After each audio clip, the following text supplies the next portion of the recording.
રાજ્યભરમાં ચાલી રહેલા પાટીદાર અનામતના ભાગરૂપે ભરૂચ જિલ્લાના પાટીદાર સમાજે આગેવાનો સાથે બેઠક કરી આંદોલનની માહિતી આપી હતી.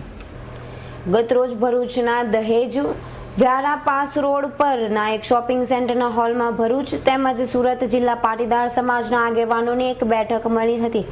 ઉત્તર ગુજરાત, સૌરાષ્ટ્ર, મધ્ય ગુજરાતના સરદાર પટેલ ગ્રુપ દ્વારા ચલાવાઈ રહેલ પાટીદાર અનામત આંદોલનને વેગવંતું બનાવવા અને રાજ્યના તમામ પાટીદાર નાગરિકો સુધી આંદોલનનો ધ્યેય લક્ષ્ય શું છે તે બાબત પહોંચે અને આગામી તારીખ 17ના રોજ સુરત ખાતે યોજાનાર પાટીદાર સમાજ અનામતની માંગણી કરતી રેલી બાબતે વિસ્તૃત ચર્ચા કરવા સુરત જિલ્લાના યુવા આગેવાનો ભરૂચ ખાતે આવ્યા હતા.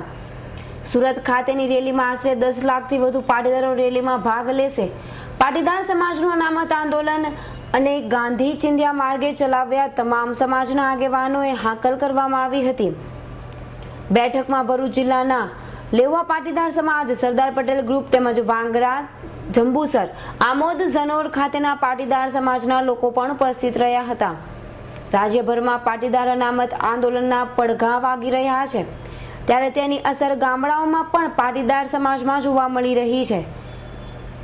બારભલે લેવા પાટીદાર સમાજની ગોવાળી ખાતેની બેઠકમાં પાટીદાર અનામત આંદોલનને ટેકો જાહેર થયા બાદ ગત રોજ ઝઘડિયાના પાટીદાર સમાજની એક અવિધા ગામે બેઠક મળી હતી, જેમાં પાટીદાર અનામત આંદોલનને ટેકો જાહેર કરી એક 7 સભ્યોની કમિટીની રચના કરવામાં આવી છે.